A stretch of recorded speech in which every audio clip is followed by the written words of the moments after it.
and Chief are sitting down now as they are preparing to speak to us, and we want to listen in to Mayor William Bell and Police Chief A.C. Roper. Pastor McClure, come forward, Pastor. If y'all could just stand behind me. Over the last day and a half, the Chief and I have been in discussions about events that took place in Louisiana and St. Paul, Minnesota. During our discussions last night, we got word of the tragic shootings.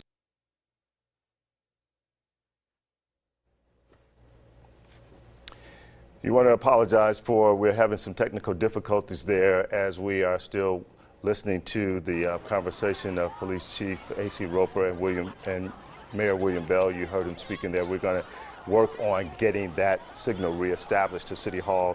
Right now, again, showing you some of the video from last night. As you can see, people scrambling for cover, just reacting to the gunshots that they were hearing in the downtown Dallas area as that sniper fire rang out throughout the city, causing chaotic situation, killing 5 officers there, 4 last night. Another one died overnight.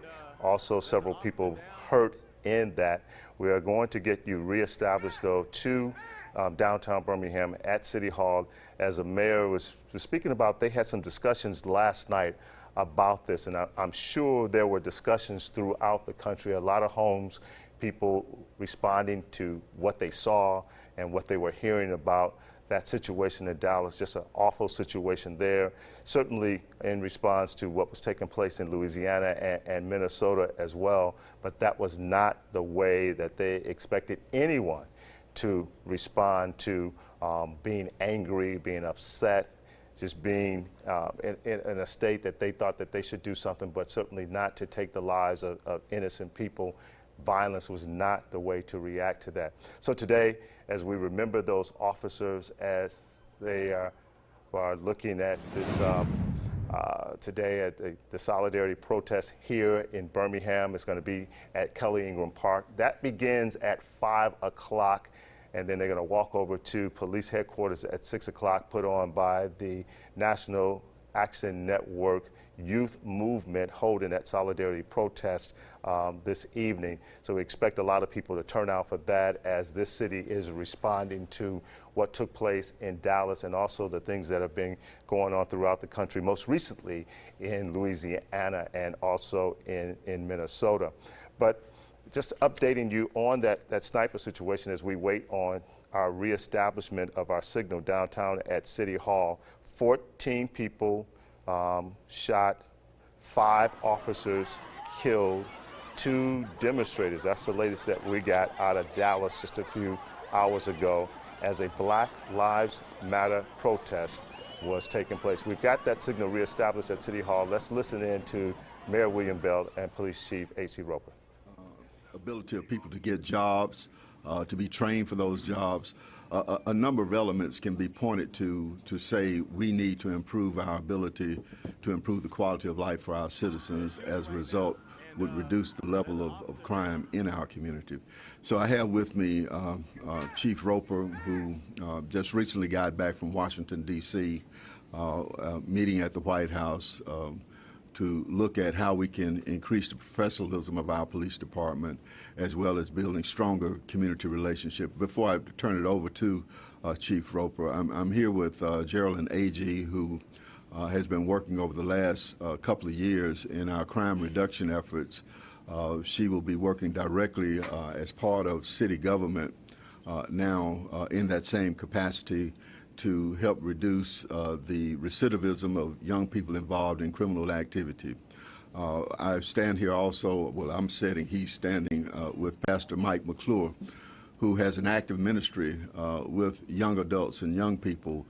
And I'm going to be calling on Reverend McClure and other ministers in the community and other community leaders to help us build bridges with our police department. I will also be calling upon our fraternal order police because it is in their best interest that we also build strong community relationships. We want to approach this from a positive standpoint and not a negative standpoint, a finger pointing standpoint, to say that it is in all of our best interests, including the media, that we get serious about building those positive relationships so we can reduce crime in our area and reduce the negative contacts that any police department might have with the general community as well. So at this time, I will turn it over to Chief Roper. Just let me start by saying, first of all, thank you, Mayor. There are times when we're at a loss for words, and when we saw what was transpiring in Dallas last night, and I saw my friend Dave standing before the public and the media trying to explain the horrific loss to that department and to that community, my heart ached. When I saw these last two videos that transpired this week where two young African-American men lost their lives, my heart ached. And so I think we're at a pivotal moment for law enforcement in this nation. I think we've got to look at what we're doing. We're part of some of these conversations where we want to provide good services to our communities, and it's very tough. It's very tough. And so we have amazing officers out there every day that are risking their lives, and they need support. And so we've got to build the bridge that gap between the community and the police department. One thing I can say that since we've been chief, that's been one of our primary focuses is community policing. But we're never satisfied with where we are. So we're always looking for ways to improve. And so that begins with personnel and training and supervision and making sure we have the right policies so that we can be a modern national model police department. I think one thing that we have going that only 5 other cities can say is we're one of the 6 national pilot sites for the Department of Justice Building Community Trust and Justice Initiative. It's so appropriate now as we look at what's transpiring across the nation, because this initiative will help serve as a playbook for police departments across the nation. And it's built on 3 primary foundations. Number 1 is procedural justice, and that governs how our police officers engage day to day with the citizens we serve. Second, it's involved with implicit bias. Everyone has biases. It doesn't mean you're a racist, but we all have biases and preferences. So how do we identify those and work our way through them so that people are aware of their own personal biases? And then thirdly, the last leg is racial reconciliation. And as we look at the history of policing across this nation, especially here in Birmingham, we have a bad history, and our police department was on the wrong side of history for so many years. But now we're trying to do the things to make sure we're one of the leaders across this nation. And so we have work to do. We're not satisfied with where we are, and I think our community will rise up and they will work with us and support us as we work together to make Birmingham a better city. You know, the chief and I sit here in our official capacities. He as the head of our police department, I as the head of city government. We come to those positions based on our backgrounds, based on the fact that both of us grew up in this city as African-American males. We understand some of the issues facing young African-American males and females in our community. We understand that sometimes we're looked at differently or treated differently because a lack of familiarity, a lack of understanding. And so it places a special burden on us to try to share with people who may not look like us, who may not have all of the same approaches to life that we have, to get them to understand that just because a young African-American male is playing loud music doesn't mean that he's up to criminal no good. To get them to understand that sometimes loud talk is just loud talk and nothing more. We understand that. But in our official capacity, it's our responsibility to make sure that our police department get the best training possible, have the best resources possible, and when they are on the streets, that they understand that all human beings deserve respect. All human beings deserve to be treated in such a way that they would want to be treated in those situations. But we also have an obligation to make sure that the community understand there are certain responsibilities on their shoulders when they interact with a police officer, just follow the guidelines. I mean, with the directions that they're being given.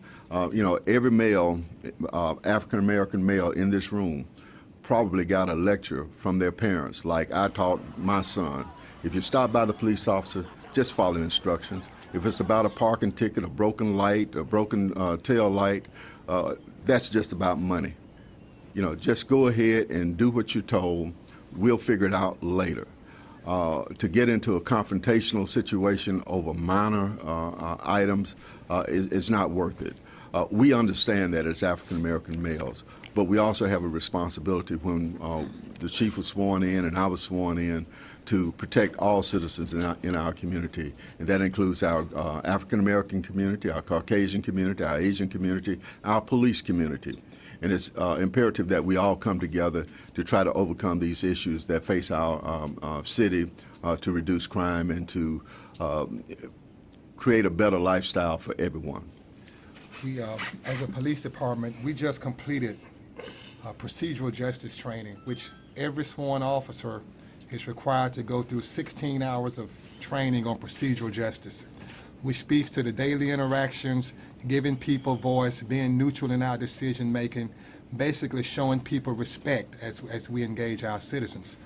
Well, if you think back just a few days ago, the Department of Justice just announced that they're mandating all 30,000 of their employees to go through the same training. Well, the Birmingham Police Department has already completed that. So it simply shows that we're ahead when it comes to the training requirements and the latest trends and best practices for our police departments. Some states are mandating that training. We are hoping that Alabama will mandate that training for all of its officers. But at least here locally, we have already completed that, and we're now working on a third phase of that training as part of the national initiative. Chief, one of the reactions from the community, we know that there was supposed to be a solidarity protest that is scheduled for 5 p.m. tonight. Is there going to be security provided by the police department for that rally? And if so, what will that security look like? We will provide security, and we will be a part of that rally. We're planning it right now. We just got notified last night, so my team is planning it, and I have a meeting right after this press conference to approve those plans. But we will support it as we support all peaceful rallies here in our city. And the one thing about Birmingham, we have a history of people demonstrating, and that's what's got me and the mayor in this office, people demonstrating, walking these streets, sacrificing themselves to make a better nation. Chief, would you have to take additional precautions? Because what happened last night, it was a peaceful demonstration that somebody took an opportunity to wreak havoc on the city and the police department. Would you have to consider additional security and steps this evening? Well, we have to be aware of the possibilities. I would think here in Birmingham that we wouldn't see that type of incident, but as a police department, we have to be prudent and make sure we cover all of our bases. And so we look forward to working with our citizens. I've already been in contact with one of the organizers, so he and I can talk today. But yet we need to make sure that the protesters are safe as they walk down the street, and we need to make sure that people who may not have that same mindset can't disrupt it and cause harm to the citizens and our officers. And This question is the chief and I talked last night about this as well. We don't want to create a militarized situation. That we want to create an environment that people can peacefully state their convictions and state their positions on this whole matter. But we also want to make sure that we not appear to be overreacting to any situation. The chief has a number of tools to his for him to utilize, including looking at social media, the chatter that may be on social media, and so you won't see a militarized situation, but I can assure the public that the chief will do all that he can to make sure that the protesters will come in peace and leave in peace. Chief, I understand the Dallas Police Department is now going to 2-person units. Is that something your department feels that they may utilize in the near future? Well, it's being examined. We have not received any type of threats here in Birmingham on our officers, but we want them to know that they're supported. We want them to feel safe as they do their jobs. And so you have to look at the pros and cons regarding safety and serving the citizens, and so my team is examining that. Chief, the Dallas police chief said that police don't feel like they get a lot of support most days. How would you describe the relationship between the public and the police in Birmingham? Well, I would say that we have a good relationship. I think there's always room for improvement. And sometimes where you stand determines how you feel. And so in some communities, the relationship is better than others. But the thing is, you have to recognize that and work towards improving it. And one thing about the Birmingham Police Department, we recognize how important community relations is. We cannot be successful without community support. As chief, I fully understand that. The mayor understands that. Our officers understand that. We can't be everywhere. We can't do everything. So we can only accomplish our mission and our purpose when we have community support. Mayor, how do you, and you've done it, you've faced this before, how do you keep this from becoming politicized? You know, in the aftermath here, you hear people blaming the president, blaming the NRA. How do you keep it from that finger pointing that you discussed? Well, you know, you're always going to have that situation. The only thing that I can assure you is that I'm not going to politicize it. I can't speak for anyone else other than myself. I have a very close relationship with the police chief from a standpoint that he understands what I expect of him at the police department. He let me know what he requires of me as the mayor, and we're very frank in our discussions. Sometimes our discussion is between AC and William, as opposed to the chief and the mayor. So there will be some of that, but you know, my job as mayor is to look out for the best interests of the entire city, regardless of what's being said from a political standpoint or not. Chief, can you give some examples of how your department is reaching out to the community? You mentioned the training that your officers are undergoing, but what are you doing to reach out to specifically African Americans and Latinos in our community? There's such a long list with that. When we became chief, we established a three-legged protocol for our department, and the first leg was engage the community. And so everything from individual officer engagements, from playing soccer to playing ball with kids to fixing a bike, all that has been in the media here in the last few weeks. We have organized programs from Police Athletic League. We have the largest police athletic league in the state of Alabama. We finished our basketball season. We had about 50 teams playing in the Police Athletic League here in Birmingham. So when you think about 10 to 12 kids per team and about 50 teams, that's a lot of kids playing in our league. We also have midnight basketball that we're doing right now. Every 2 weeks, just one of our local churches is hosting us as we get kids off the street on a Friday night and get them into a safe environment where they can play ball. We have team building and mentoring, pizza party, all of that goes with the basketball. So we're doing those things. We also have our Citizens Police Academy, which is going extremely well. And so there's a whole list of programs, but what's much more important than programs is what each officer does every day. And so much of what our officers are doing won't get captured by the media. There won't be a cell phone video, but I've gotten emails here in the last 24 hours, especially overnight and this morning, from so many citizens who are supporting the police department, who are praying for us, thinking about us, and just want to send their regards. And so we appreciate that because we want our officers to feel like they're supported. And so that's important for them because they wake up every morning and put on their vest like I have mine on today, and they don't know what they're going to face. In light of what happened last night, do any of your officers fear for their safety?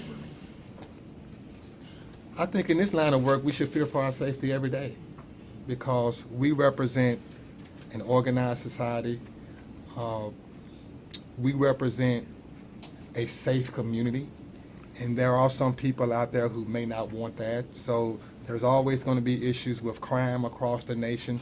In our 911 center, we're receiving phone calls right now. People are calling. They need our assistance, and we're sending officers out there to solve those issues. So from that regard, it hasn't changed. When we swore an oath to an ideal that's bigger than us.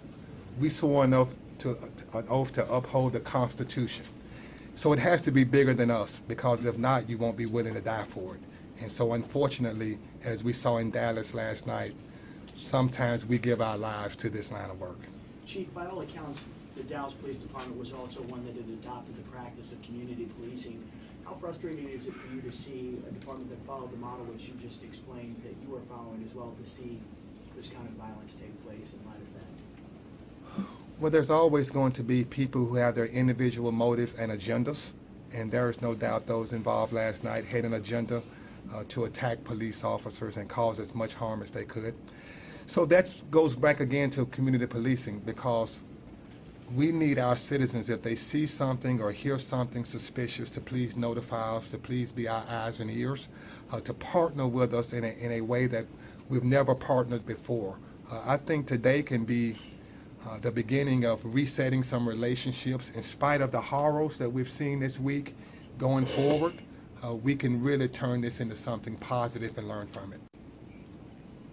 And let me just add, based on the question that you just asked, sometimes in the African American community, there's a stigma when one individual does something. People tend to generalize and say, well, all black folks believe that way, or all black folks would have done that. And we fought that stigma for many, many years.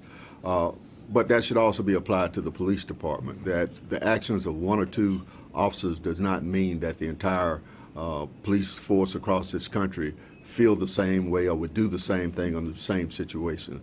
And part of the community relationship is to get people to understand that there's a bigger picture out there, that we should not paint with a broad brush all police officers. Police officers and the general public should not paint all African Americans with that same brush. So that's what coming together and working together is all about, getting people to understand that we are human beings, that we were born with certain God-given rights, and that we should be treated as such. So, Chief, do you think the community understands the balance between African American who are African Americans who are police officers, that you have to walk a delicate balance? You said you felt that horror watching the two videos, but yet you're a police officer. Do you think the community understands what an African American police officer faces? I think we can improve in that area. I think we have so many officers that are walking this thin line who understand, as me and the mayor grew up. We grew up on what some would call the wrong side of the tracks, and so we understand that feeling when a police car drives by or when you're pulled over. And so we understand that part, but yet as a 31-year veteran of law enforcement, I also understand the nature of the work that we do. And so we have got to do a better job of showing our communities that we are human behind the badge. That we're not robots, that we have feelings, we have families, and so bridging that divide is going to be important for us, because when you get to know someone better, you can start to build trust and have better communications. And so we're always walking in the communities. We have some walks planned next week, because we want to talk to people sitting on the porch. We want our officers to know what's going on in the community. We want them engaging business owners, because once you get a feel for the community and they get a feel for that officer, that's where that true partnership and community policing is. It's not just behind the windows of a police car as you drive by, but you've got to meet people face to face and meet them where they are. and while we were going to be closing out because the chief has to go and get prepared for some other initiatives that he's taken, but let me just say this. Part of that community relationship is building in understanding. When I look at the young man who was killed in Louisiana. We've been listening to a news conference with Mayor William Bell and Police Chief A.C. Roper. Police Chief Roper called this a pivotal moment, where he said we have to look at what we're doing, and he talked about how tough it is for those officers out there risking their lives every day, and he talked about them needing support. You know, community policing has been one of his main priorities. The chief pointed out that his department has just completed a police procedural justice training, 16 hours of training for all of the officers on how to show people respect. He also said that they're one of 6 pilot cities, Birmingham is, with the Building Community Trust Justice Initiative, where they talk about procedural justice, implicit bias, and also racial conciliation. You see now Police Chief A.C. Roper and William Bell leaving that press conference as they were able to talk about taking some control of the situation here and engaging the community, and how important it is for police officers to be a part of policing, community policing. Mayor Bell also talked about there's a woman by the name of Geraldine Agee who has been a part of the Violence Reduction Initiative. I got a chance to spend some time with that department. She's now been moved to a new position reducing recidivism among young people. While they talked about a number of things that have taken place, of course, we're going to continue to cover this throughout the day as we bring you what's taking place in Birmingham following that tragic situation in Dallas. But there's Police Chief A.C. Roper and Birmingham Mayor William Bell talking about keeping the peace here and also having a presence tonight when they hold that rally tonight, where they'll leave at Kelly Ingram Park. And being a part of that solidarity rally, Chief says they will be a part of that, will support it, because they always support peaceful rallies. So make sure you stay with us here at CBS 42 News. We will bring you more on air and also online for the latest developments there in Dallas, and also reaction here in Birmingham. We will have live reports on the CBS 42 News at noon, 5, 6, and 10 o'clock. We had to interrupt your program because it's a very important situation taking place. Stay with us throughout the day. Art Franklin here at CBS 42 News. Thanks for joining us.